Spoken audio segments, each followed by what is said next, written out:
dan kecuali nama-Mu Tuhan. Terima kasih Bapak, buka hati masing-masing untuk siap menerima firman-Mu Tuhan. Hanya dengan kekuatan Roh-Mu saja aku bisa menyampaikan isi hati. Terima kasih Bapak, hanya di dalam nama-Mu kami bersyukur. Haleluya. Amin. Selamat malam. Saya berlepas saja ya. Saya kasih judul hari ini. Kita sharing masih tahun baru ya. Maju dengan kekuatan penuh. Ya.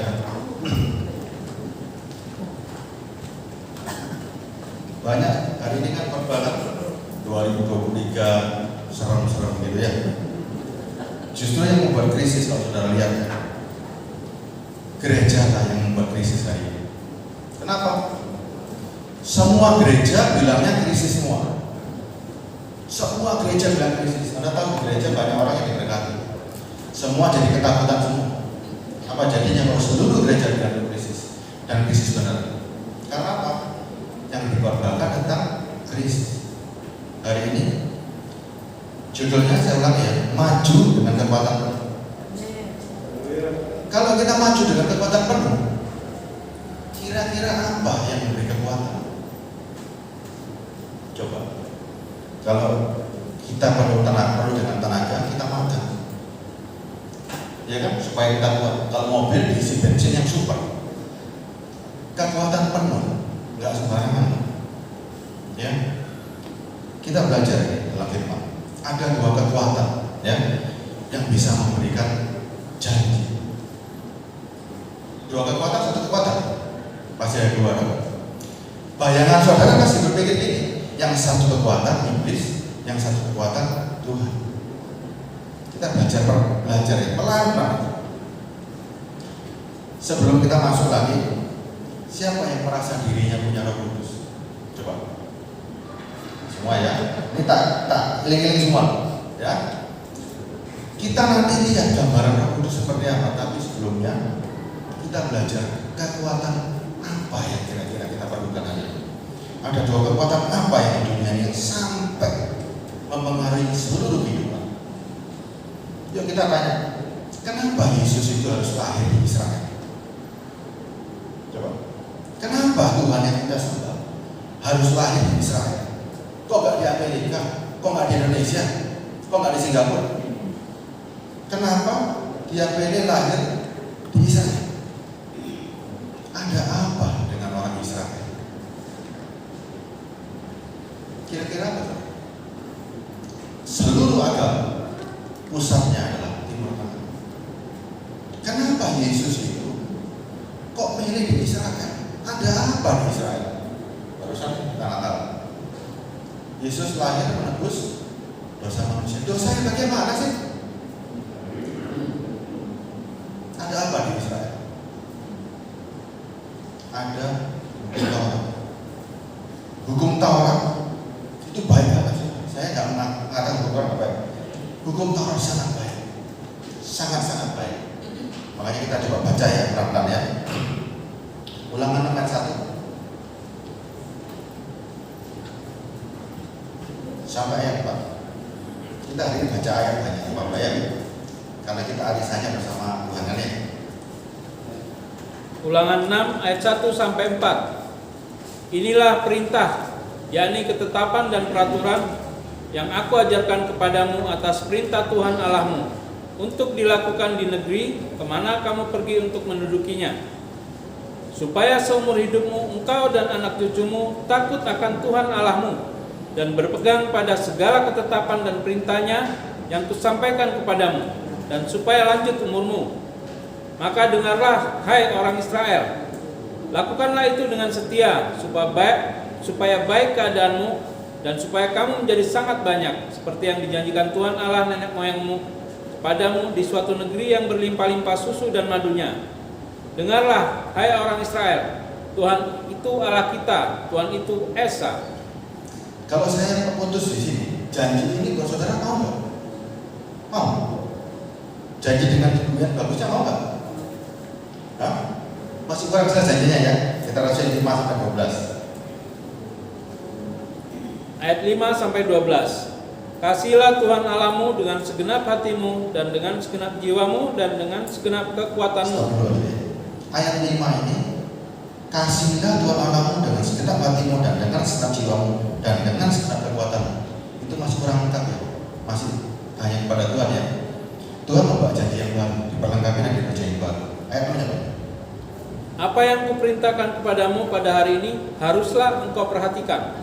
Haruslah engkau mengajarkannya berulang-ulang kepada anakmu dan membicarakannya apabila engkau duduk di rumahmu, apabila engkau sedang dalam perjalanan, apabila engkau berbaring, dan apabila engkau bangun. Haruslah juga engkau mengikatkannya sebagai tanda pada tanganmu, dan haruslah itu menjadi lambang di dahimu, dan haruslah engkau menuliskannya pada tiang pintu rumahmu dan pada pintu gerbangmu. Yang sebelum saya baca yang terang. Maka apabila Tuhan Allahmu telah membawa engkau masuk ke negeri yang dijanjikannya dengan sumpah pada nenek moyangmu, yakni Abraham, Ishak dan Yakub, untuk memberikannya kepadamu kota-kota yang besar dan baik yang tidak kau dirikan, rumah-rumah penuh dengan berbagai-bagai barang baik yang tidak kau isi, sumur-sumur yang tidak kau gali, kebun-kebun anggur dan kebun-kebun zaitun yang tidak kau tanami. Apabila kau sudah makan dan menjadi kenyang, maka berhati-hatilah supaya jangan kau melupakan Tuhan yang telah membawa kamu keluar dari tanah Mesir, dari rumah perbudakan. Saudara, pada janji yang nomor 10 sampai 11 sana enggak? Mau enggak? Mau enggak? Mau ya? Saya ulangi lagi nih, saya baca lagi nih. Mau ya. Maka apabila Tuhan Allah telah membawa engkau ke negeri yang dijanjikannya dengan sumpah pada nenek moyang, yakni Abraham, Ishak dan Yakub, untuk memberikannya kepadamu kota-kota yang baik yang tidak kau dirikan, rumah-rumah yang penuh berbagai barang baik yang tidak kau isi. Mau nggak begini? Mau? Nggak apa-apa, tenang aja, jawab dengan mantap. Mau nggak? Allah itu harus update kalimatnya. Itu namanya Tuhan. Perkataan Tuhan harus update karena dia Tuhan. Tuhan nggak boleh perkataannya kata luar sana. Coba, kalau hari ini saudara ambil kota yang tidak saudara dirikan, terus rumah yang tidak saudara dirikan dan rumah yang tidak saudara isi, boleh kan? Boleh kan? Ayo kita lihat. Perkataan Tuhan harus update. Sekarang boleh nggak? Gak usah kau tanya. Rumah yang tidak kita dirikan, yang tidak kita isi, itu dijanjikan Tuhan pada masa itu. Sekarang bisa nggak saudara masuk rumahnya orang, ngusir yang punya, saudara masuk bersama Tuhan? Bisa? Kenapa? Ini bisa. Ini firman. Apa yang menyebabkan berbeda hari ini? Coba. Tadi katanya bisa mau tadi. Maka apabila Tuhan Allah telah membawa engkau ke negeri yang dijanjikannya dengan sumpah pada nenek moyangmu, yakni Abraham, Ishak dan Yakub, untuk memberikannya kepadamu kota-kota yang besar dan baik yang tidak kau dirikan. Berarti zaman dulu Allah melegalkan nggak suatu peperangan? Legal? Hari ini kalau saudara punya ide seperti ini, jadi apa saudara hari ini? Coba ngambil kota yang tidak didirikan, pasti ada peperangan atau orangnya harus pindah sendiri. Bayangin, kalau zaman ini Allah berkata seperti ini dan Anda pegang firman seperti ini, jadi apa? Pasti banyak peperangan yang mengatasnamakan Tuhan. Saya tidak katakan hukum Taurat jelek, tidak. Hukum Taurat sangat-sangat baik, sangat baik pada masanya. Ya. Jadi yang minta rumah nggak usah bangun terus diisi penuh, itu boleh zaman dulu mengatasnamakan dan Tuhan perintah dan Tuhan janji. Tapi hari ini kalau saudara pakai ayat ini, kemudian ngambil rumahnya orang, ngambil kotanya orang, apa yang terjadi?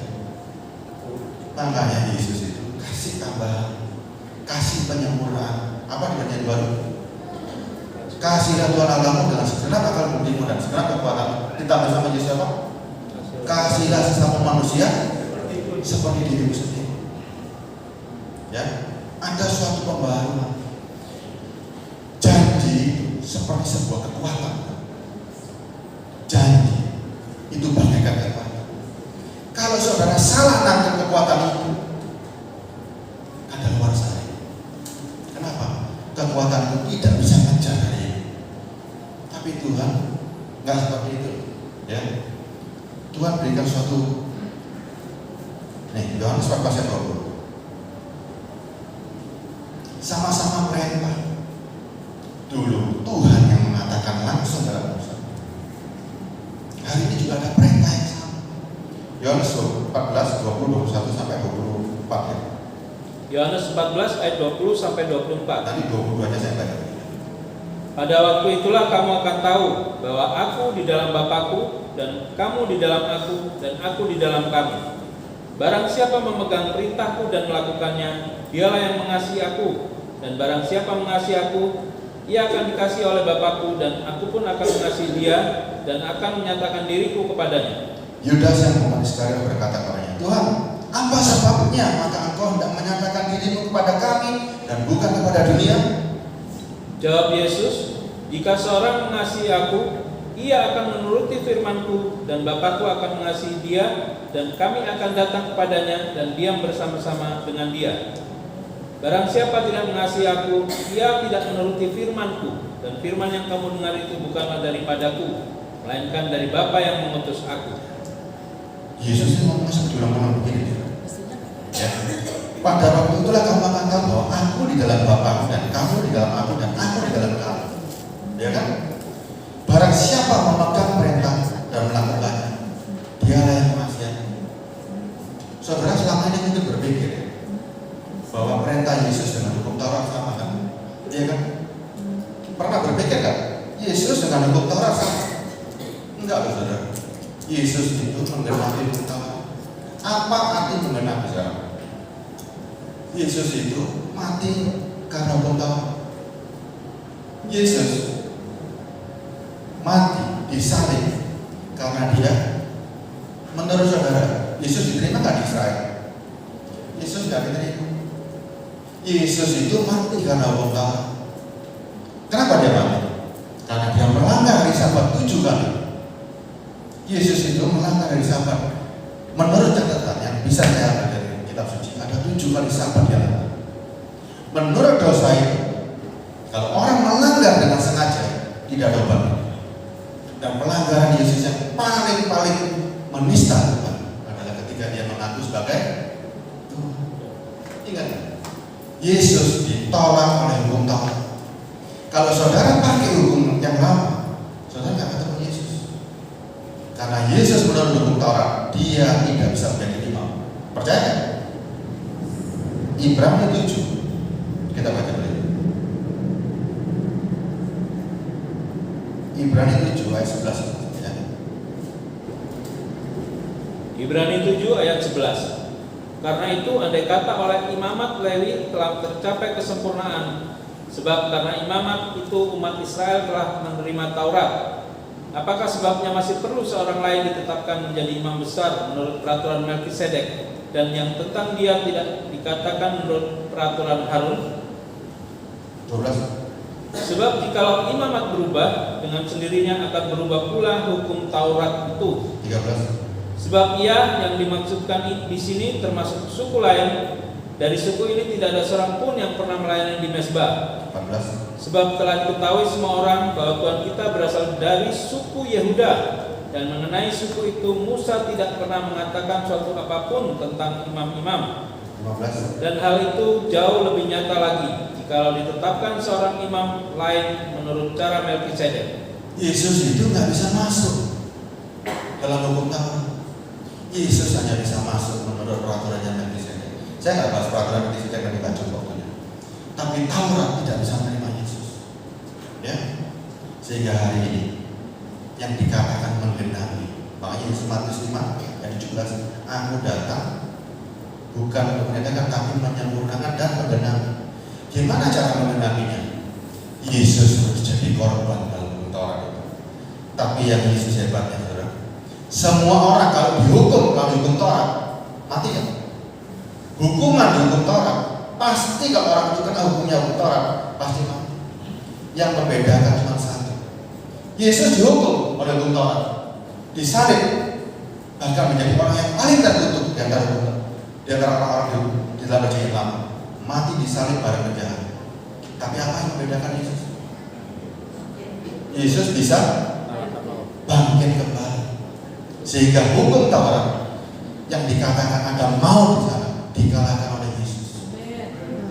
Yesus itu bangkit, mati karena hukum Taurat, bangkit juga karena hukum Taurat. Dia harus kalahkan maut itu. Nah, saudara ngerti ya? Sekarang kita ini mau ikut dengan kekuatan yang kadaluarsa atau kekuatan penuh. Kalau saya katakan kadaluarsa, saudara mungkin bingung. Tapi ada ayat yang mendukung. Ibrani 8 ayat 13. Kita ini perlu tenaga ekstra ya. Tahun-tahun ke depan perlu kekuatan penuh. Dan kita nggak boleh lengah ya. Ibrani 8 ayat 13. Oleh karena ia berkata-kata tentang perjanjian yang baru, ia menyatakan yang pertama sebagai perjanjian yang telah menjadi tua, dan apa yang telah menjadi tua dan usang telah dekat kepada kemusnahannya. Ini firman apa yang diperbandingkan dalam kitab Ibrani? Kalau saudara paham, apa yang diperbandingkan perjanjian yang baru dan perjanjian yang usang? Coba. Selama ini saudara semua Yesus ini mengenali hukum Taurat, dia disalib pada hukum Taurat. Kita sekarang mau ikut perjanjian yang baru atau yang lama nih? Kalau yang baru, kita baca Yohanes lagi tadi. Barang siapa memegang perintahku dan melakukannya, dialah yang mengasihi aku. Jadi saudara, kalau Yesus punya perintah yang baru, Yesus disalib karena hukum Taurat. Saudara mau coba-coba hukum yang lama itu atau mau coba-coba mencari hukum yang baru? Tuhan itu cuma satu. Pada masanya Allah pernah memberitakan hukum Taurat, dan memang pada saat itu dibutuhkan sekali.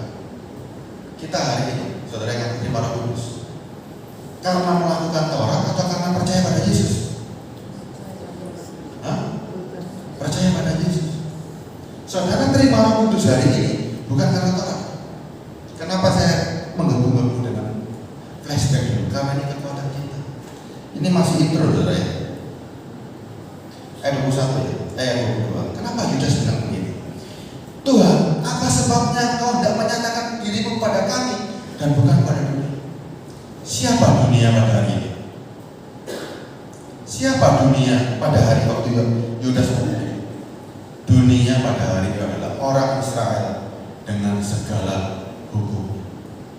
Makanya terkatakan mereka nggak kenal aku, dunia nggak mengenal aku, karena Yesus tidak pernah dibahas dalam hukum Taurat. Mereka ini nggak ngerti bahwa yang dijanjikan perbuatan-perbuatan ini tentang Yesus, mereka nggak ngerti. Pak, benar nggak? Sampai mereka nggak mengerti. Kita baca Lukas 24 ayat 45. Kenapa ada yang seperti ini? Kenapa ada sesuatu hal kok kita nggak bisa gampang juga baca firman ayat? Lukas 24 ayat 45. Lalu ia membuka pikiran mereka sehingga mereka mengerti kitab suci. Kok ada ayat seperti ini?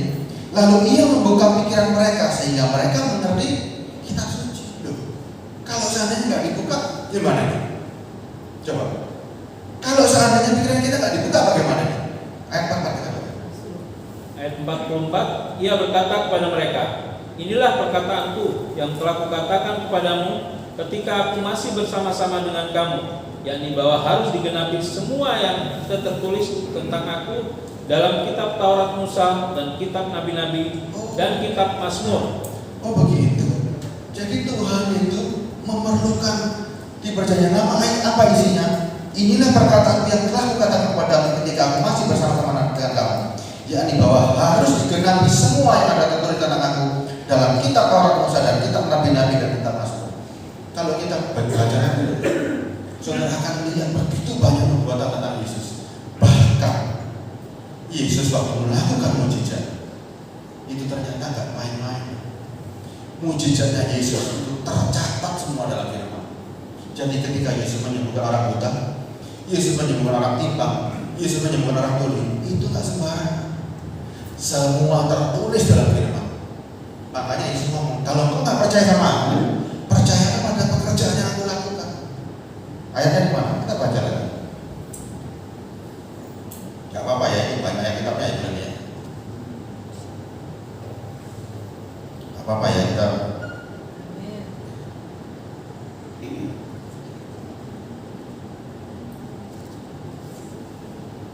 kita lihat ya, benar nggak semua mujizatnya Yesus tercatat semuanya?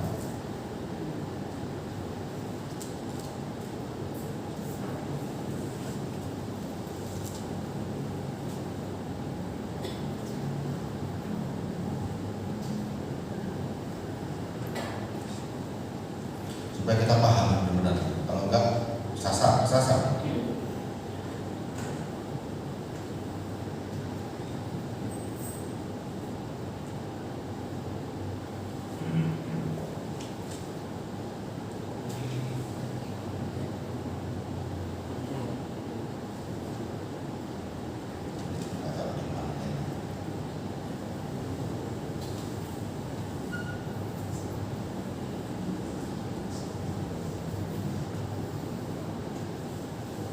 Ada di Yesaya, ya. Yesaya 42, coba baca.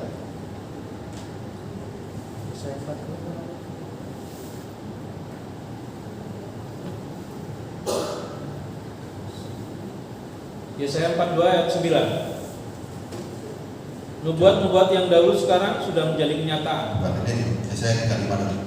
Yesaya 35 ayat 5. Kita urut dulu ini. Yesaya 35 ayat 5. Yesaya 35 ayat 5. Pada waktu itu mata orang-orang buta akan dicelikkan dan telinga orang-orang tuli akan dibuka. Ayat 6. Pada waktu itu orang lumpuh akan melompat seperti rusa dan mulut orang bisu akan bersorak-sorai, sebab mata air memancar di padang gurun dan sungai di padang belantara. Oke, ada nubuatnya Tuhan, orang buta dicelikkan, orang telinga orang tuli dibuka. Di mana ayatnya sekarang? Di Perjanjian Matius 15 ayat 30. Matius 15 30 dan 31. Matius 15 ayat 30 sampai 31. Kemudian orang banyak berbondong-bondong datang kepadanya, membawa orang lumpuh, orang timpang, orang buta, orang bisu dan banyak lagi yang lain. Lalu meletakkan mereka pada kaki Yesus dan ia menyembuhkan mereka semuanya. 31. Maka takjublah orang banyak itu melihat orang bisu berkata-kata, orang timpang sembuh, orang lumpuh berjalan, orang buta melihat, dan mereka memuliakan Allah Israel. Sama nggak waktu Yesaya ngomong dengan yang Yesus lakukan? Sama ya. Cek satu lagi, Yesaya 42 ayat 7.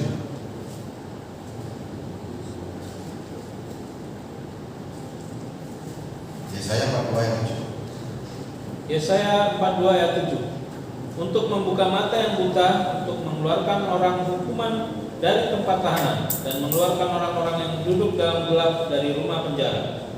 Kejadian nggak kira-kira di Perjanjian Baru? Kisah Rasul 5 18 dan 19. Lalu bukunya saya baca dulu ya.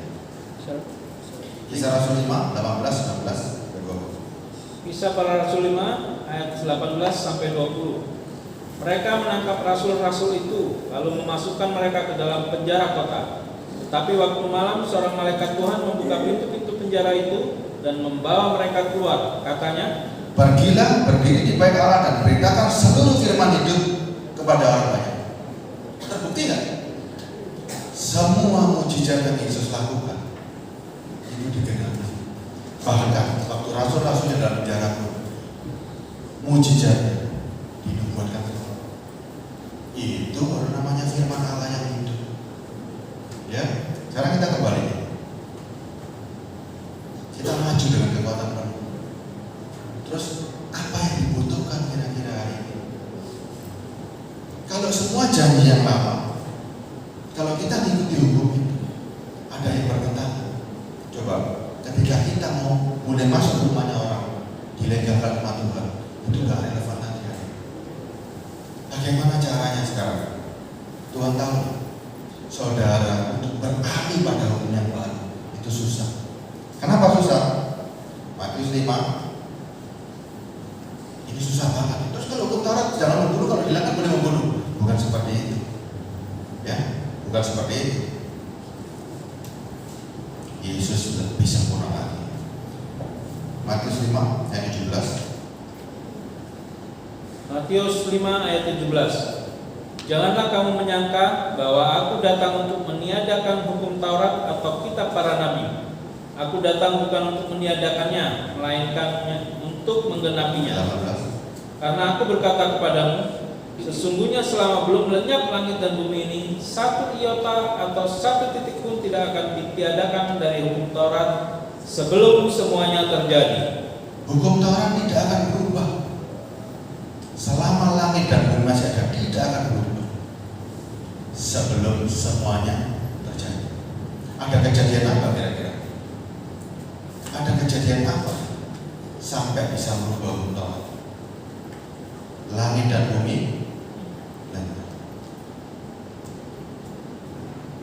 Waktu Yesus disalib, ada satu kejadian yang paling heboh di kalangan imam-imam Farisi, ahli Taurat. Apa kejadiannya waktu Yesus disalib?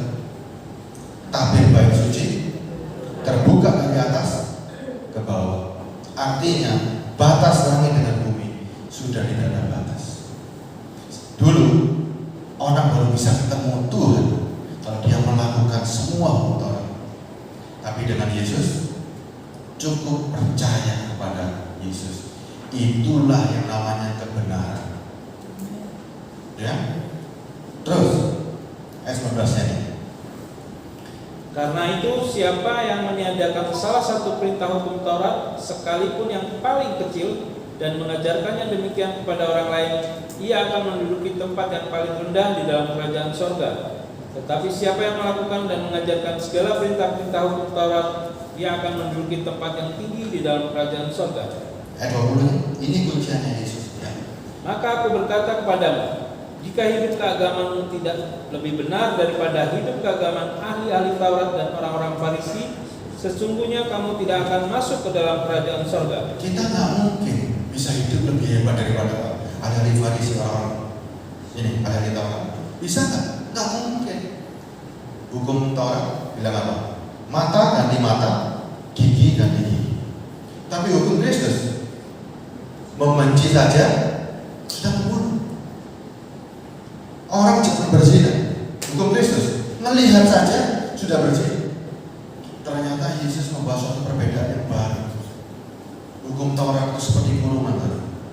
Kenapa hukum Taurat ada zaman dulu? Raja-raja Israel banyak yang gagal. Hukum Taurat seperti kurungan. Jangan membunuh, jangan berzina, jangan. Hukumnya bagus, tapi tidak ada satupun orang yang sanggup untuk menjalani hukum itu. Rasa membunuh, rasa keinginan tidak bisa diredam oleh hukum Taurat. Orang kalau dibunuhi, rasa nafsunya masih ada. Tapi Yesus beda. Dia membuat dari dalam perbedaan. Makanya kita bisa, orang-orang yang mengikuti perintah Yesus bisa semua lebih sempurna daripada ahli Taurat. Karena bagaimana? Yesus masuk dari dalam. Dia perbaiki roh. Makanya ada orang yang menekan kedagingannya, menghidupkan rohnya, itu disebut kemenangan. Tapi kalau ada orang berbalik dari rohnya dan kedagingannya dikuasai oleh roh, itu kemenangan di atas kemenangan. Karena apa? Hidup saudara dikuasai Roh Kudus dan terpancar dari kehidupan. Itu namanya kemenangan di atas kemenangan. Ya, Tuhan tahu kita nggak mungkin bisa sempurna. Kita nggak bisa, makanya dia janjikan apa? Apa yang dia janjikan? Roh. Dia janjikan roh. Tapi kita pelan-pelan dulu. Kita pelan-pelan dulu ya. Matius 13:52. Sebelum kita beranjak pada pertanyaan yang baru, kita baca Matius 13 ayat 52.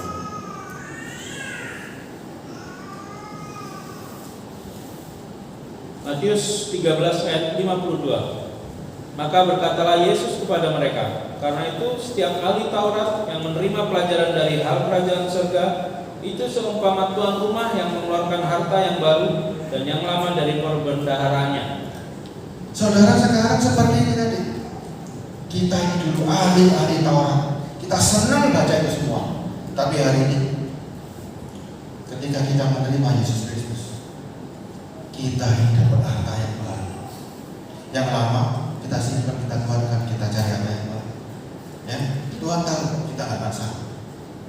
kita nggak akan sanggup hidup lebih hebat daripada orang Farisi atau orang. Makanya sekarang mulai beralih kepada perjanjian yang baru. Saudara kenal istilah Roh Kudus dari mana coba? Dari Kisah Para Rasulnya atau sebelumnya? Tadi yang angkat tangan semua kan punya Roh Kudus kan? Yuk kita sekarang lihat. Apa sih gambaran Roh Kudus menurut Yesus Kristus sekarang? Karena ini deh, ini yang sangat-sangat penting hari ini. Ini energi kita, ini bahan bakar kita. Kita baca dulu. Yohanes 14 ayat 15. Saya khawatir begini saudara, kita ini ternyata nggak mengenali diri kita. Kenapa? Karena kita masih ahli-ahli Taurat. Kita belum kenal diri kita yang sesungguhnya. Kita baca Yohanes 14 ayat 15. Yohanes 14 ayat 15. Jikalau kamu mengasihi aku, kamu akan menuruti segala perintahku. Stop dulu. Jika kamu mengasihi aku, kamu akan menuruti segala perintah. Yesus punya perintah baru nggak? Punya kan? Mau ikut yang lama dan yang baru ya? Yang baru ya, kita terus. 16. Aku akan meminta kepada Bapa, dan Ia akan memberikan kepadamu seorang penolong yang lain, supaya Ia menyertai kamu selama-lamanya. Tuhan tahu kita nggak akan sanggup hidup kudus, nggak akan sanggup kalau nggak dari dalam.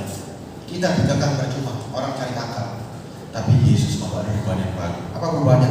Aku akan minta kepada Bapa, dan Ia akan memberikan kepadamu seorang penolong yang lain, supaya Ia menyertai kamu selama-lamanya. Roh Kudus yang digambarkan Yesus adalah seorang penolong. Ya, kalau penolong itu roh penolong, berarti kita punya masalah. Saudara punya masalah nggak kalau ada roh penolong? Banyak dong. Tapi kan ditolong terus namanya roh penolong. Tinggalnya di mana lagi? Coba 17. Yaitu roh kebenaran. Dunia tidak dapat menerima Dia, sebab dunia tidak melihat Dia dan tidak mengenal Dia.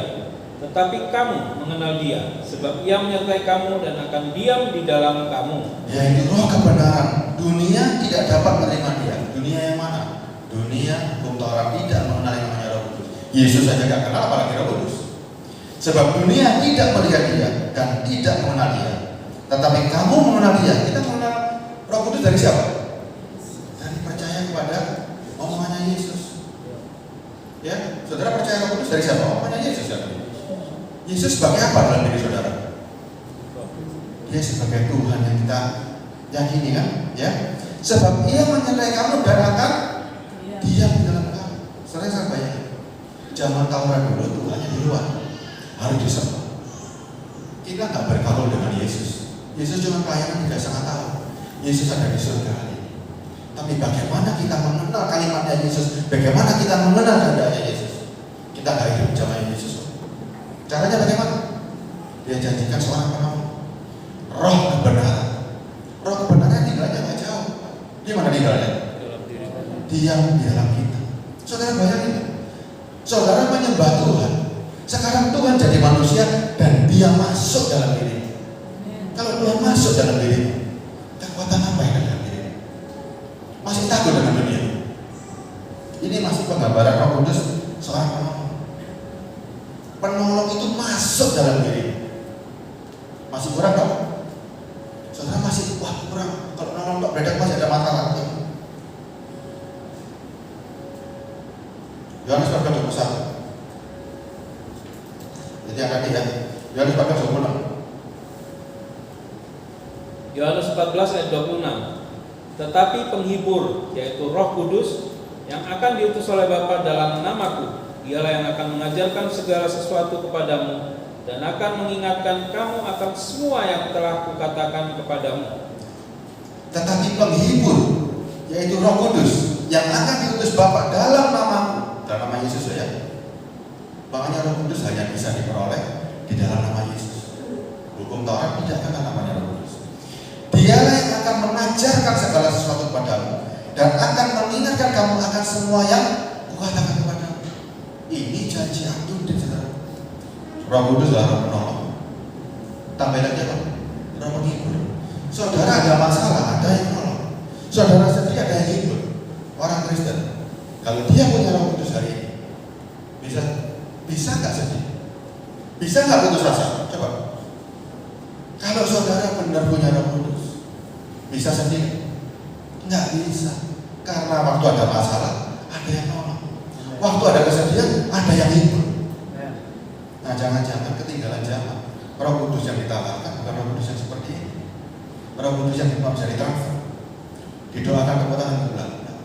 Roh Kudus itu roh yang elit, raja di atas segala raja. Roh itu sangat elit, saudara. Bukan seperti roh di pasar-pasar, suka ngeblak, suka aneh-aneh. Dia dengan kesadaran penuh. Dan Roh Kudus itu harus dipupuk setiap hari. Saudara mengenal yang namanya Roh Kudus, hingga roh itu memancar menjadi kehidupan. Itu namanya naluri, saudara, dilatih dengan Roh Kudus. Sehingga tahu kemauannya Tuhan seperti apa. Karena saudara dilatih dan memiliki naluri sesuai dengan Roh Kudus. Ya, penolong, penghibur, roh kebenaran. Yohanes 15:20.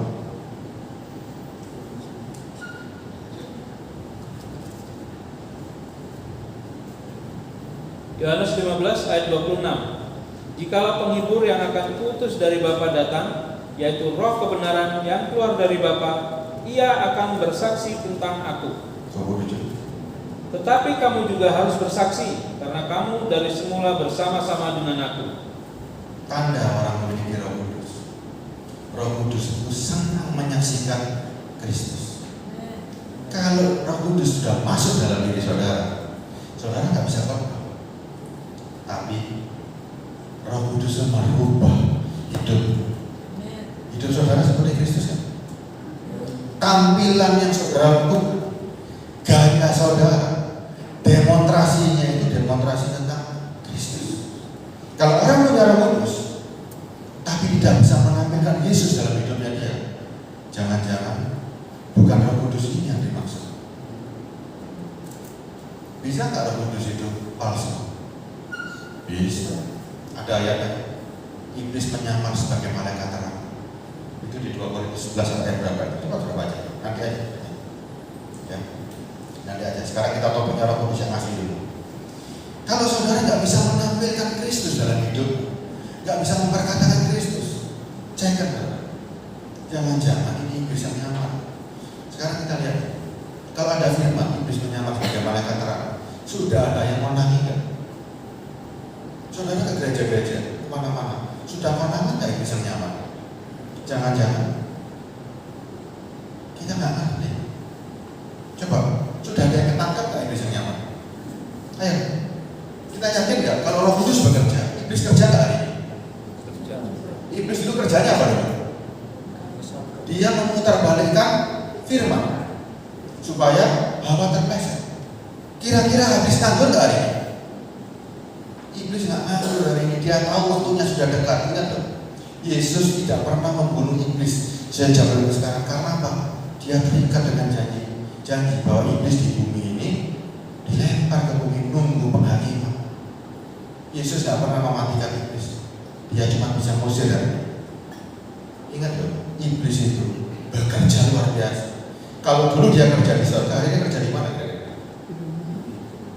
Di pasar, di diskotik, di rumah bordel, di mana kira-kira? Dia akan melintir mulai dari gereja supaya anak-anak Tuhan banyak kepelintir semuanya. Iblis tetap kerja. Makanya saudara punya yang namanya Roh Kudus beneran, supaya bisa membedakan ini Roh Kudus benar atau roh iblis yang menyamar. Paulus sudah bisa membuktikan itu. Saudara baca di Kisah Rasul 11. Ada seorang perempuan, kalimatnya indah. Roh Paulus ini loh, hamba Allah Mahatiki. Ya kan? Tapi Paulus kenapa tiba-tiba mengusir perempuan seperti itu? Kalimatnya kan indah. Karena Paulus bisa membedakan Roh Kudus yang asli atau Roh Kudus yang palsu. Mari baca di rumah aja. Kemudian Yohanes 16 ayat 13.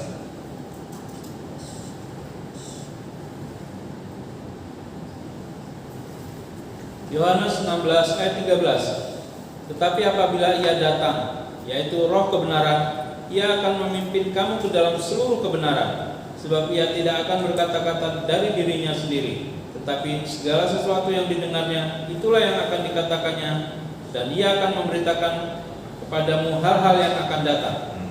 Tetapi apabila ia datang, yaitu Roh kebenaran, ia akan memimpin kamu ke dalam seluruh kebenaran. Sebab ia tidak akan berkata-kata dari dirinya sendiri, tetapi segala sesuatu yang didengarnya itulah yang akan dikatakannya, dan ia akan memberitakan kepadamu hal-hal yang akan datang. Saudara, kalau punya roh seperti ini gimana enaknya? Dia akan memimpin kepada seluruh kebenaran. Jadi ingat ya, orang yang punya Roh Kudus yang sesuai dengan gambaran Kristus, hidupnya pasti sesuai dengan kebenaran. Kalau saudara sesuai dengan kebenaran, kita baca ayat apa? Yesaya 58 ayat berapa? Ayat yang utama nih paling senang. Yesaya 58 ayat 8. Betul ya, 58 ayat 8 ya? Kebenaran itu seperti barisan di depan. Mana? Yesaya 58 ayat 8. Pada waktu itulah terangmu akan merekah seperti fajar, dan lukamu akan pulih dengan segera. Kebenaran menjadi barisan depanmu, dan kemuliaan Tuhan barisan belakangmu. Amin. Kebenaran di barisan depan, kemuliaan Tuhan di saudara di mana? Hah? Kebenaran di depan, kemuliaan Allah di belakang, saudara di mana? Kita di tengah. Kita nggak boleh sembunyi di balik kemuliaan Allah. Kalau saya korban di sini, siapapun yang korban ini bukan seperti malaikat ya? Seperti malaikat. Tapi harus dikatakan omongan dengan yang dikatakan. Makanya Tuhan kunci lagi. Kebenaran di barisan depan, kemuliaan Allah di belakang. Kita ada di tengah. Itu sesuai dengan yang difirmankan nama ini. Tetapi apabila ia datang, yaitu Roh kebenaran, ia akan memimpin kamu ke dalam seluruh kebenaran. Kalau orang punya Roh Kudus, masih bisa cawe-cawe dalam dosa, saudara cek. Kenapa kok nggak bisa? 1 Yohanes 3 ayat 9.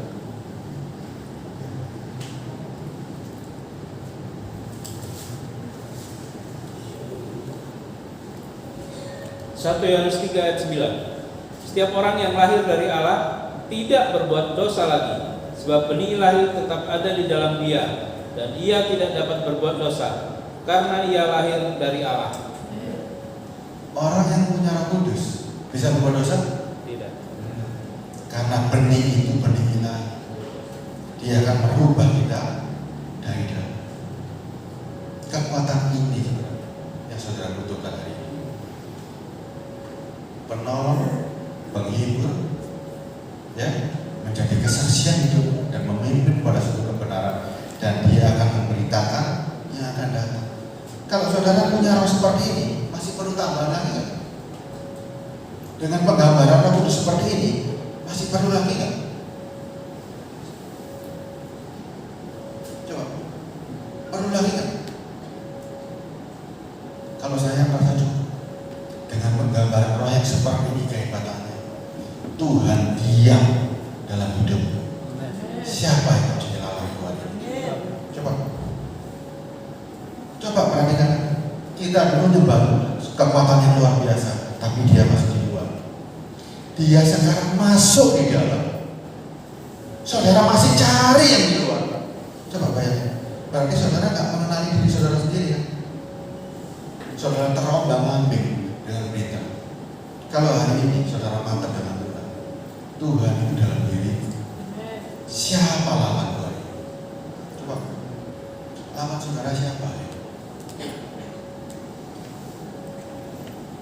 Masih nggak yakin? Masih takut nih? Masih takut? Atau masih kurang masuk ke kudusnya? Sudah masuk ke kudusnya? Ya? Ini harus masuk aja ini. Saya tambahin ayatnya supaya saudara nggak terngiang-ngiang dengan janjinya dulu. Ya. Kita supaya mantap. Yesus itu sudah menjadikan penolong dan penolong itu masuk dalam hidup kita. Ya.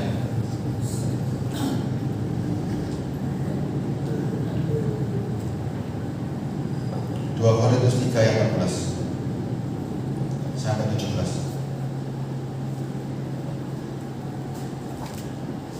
2 Korintus 3 ayat 14 sampai 17. Tetapi pikiran mereka telah menjadi tumpul, sebab sampai pada hari ini selubung itu masih tetap menyelubungi mereka. Jika mereka membaca perjanjian lama, itu tanpa disingkapkan, karena hanya Kristus saja yang dapat menyingkapkannya. Tetapi pikiran mereka menjadi tumpul, sebab sampai hari ini selubung itu masih menyelubungi mereka. Jika mereka membaca perjanjian lama tanpa disingkapkan, karena hanya Kristus saja dapat menyingkapkannya. Saudara dibaca ulangan tadi tanpa mengenal Kristus, banyak nggak yang seperti ini? Banyak nggak yang hanya baca perjanjian lama tanpa ada Kristus? Jadi seperti apa? Nah, artinya apa? Jadi jahat. Dia pikir dengan ibadah bisa ketemu Tuhan, karena hanya Kristus saja yang bisa menyingkapkan. Ayat 15 ya. Bahkan sampai pada hari ini, setiap kali mereka membaca kitab Musa, ada selubung yang menutupi hati mereka. 16. Tetapi apabila hati seorang berbalik kepada Tuhan, maka selubung itu diambil daripadanya. Sebab Tuhan adalah roh, dan di mana ada roh Allah, di situ ada kemerdekaan. Ya, jelas ya. Jadi kenali diri kita mulai hari ini. Kita mau menerima janji Tuhan yang abdul. Yang namanya Tuhan kalau janji harus bisa sesuai dengan jalan. Zaman dulu memang Allah itu berjanji benar kepada Israel. Tapi kita meyakini kan bahwa Yesus Kristus itu Tuhan itu sendiri. Dan Yesus menjanjikan seorang penolong, dan kita yakin ini. Saudara jangan terngiang-ngiang dengan janji yang lama. Janjinya Tuhan lebih hebat lagi. Sangat hebat. Apa janjinya? Apa janjinya coba? Hah? Mau tahu janjinya? Semua itu dicari bangsa-bangsa yang tak mengenal Allah. Tapi Allah tahu engkau memerlukan itu semua. Apa janjinya coba? Tetapi carilah dahulu kerajaan surga dan kebenarannya. Semua akan ditambah. Cukuplah kesusahan hari esok, karena hari esok punya kesusahan sendiri. Yang bisa membuat saudara kuat hari ini, yang bisa membuat kita kuat hari ini, hanya kekuatan yang paling baru, yaitu Roh Kudus yang diberikan kepada saudara. Tanpa itu saudara tidak punya kekuatan. Tanpa itu tidak akan punya kekuatan. Ya, hanya satu kekuatan, Roh Kudus, yaitu Tuhan sendiri yang diam di dalam kita. Sekarang cek, sudahkah Roh Kudus yang digambarkan Kristus benar-benar ada dalam diri kita? Ada nggak? Coba betul-betul renungkan. Sudah nggak penggambaran Roh Kudus yang seperti Yesus sampaikan ada dalam diri? Kalau itu sudah, hadapi tahun depan sampai 10 tahun yang akan datang, pasti saudara terlewati. Orang bilang begini, orang bilang begitu, biarin. Tuhan ada di dalam saya. Itu yang dicari bangsa-bangsa. Melebihi segala-galanya. Dia sekarang tinggal di dalam hidup. Saya ini kalau mau cerita sudah dan masalah berkat sama mau cerita saya. Lebih baik saya cerita seperti ini. Kalau Roh Kudus ada, siapa lawan? Orang boleh nekat, tapi tidak ada satupun orang berani lawan Tuhan. Ya kan? Kalau saudara ini ada Tuhan di dalam dirinya, jadi apa? Kita ini bangkit baik Allah. Siapa yang berhubungan baik Allah? Urusannya sama siapa? Ya, waktu saya mungkin habis. Ya sudah, mohon maaf. Enggak terasa, saudara. Saya kok pengen ngomong terus supaya tidak kesalahan ya. Tapi mudah-mudahan saudara mengerti ya. Roh Kudus yang digambarkan oleh Yesus Kristus itu yang harus saudara miliki. Bukan roh yang lain, bukan iblis yang menyamar, tapi betul-betul Roh Kudus yang sesuai. Tanpa itu tidak bisa hidup, ya. Kita tundukkan kepala. Bapa di surga, Allah yang hidup baik kami percaya Tuhan akan semua janji Tuhan. Kami tidak pernah Tuhan melalaikan. Semuanya kami ingin menuju segala perintah. Kami mau Roh Kudus yang seperti yang Kau gambarkan ada dalam diri kami. Tuhan, Kau tahu kehidupan kami begitu berat, tapi kami percaya kalau Yesus Kristus yang mengirimkan Roh Penolong, Roh Pengikut dan Roh Kudus yang sesungguhnya, kami siap Tuhan menghadapi apapun. Kami percaya Roh luar biasa kuatnya Tuhan. Ini janji yang memberikan kami kekuatan supaya kami bisa maju dengan kekuatan penuh, bukan kekuatan palsu, tapi kekuatan yang benar-benar dari Allah. Terima kasih Bapak. Hanya di dalam nama Yesus Kristus kami menyembah. Haleluya. Amin.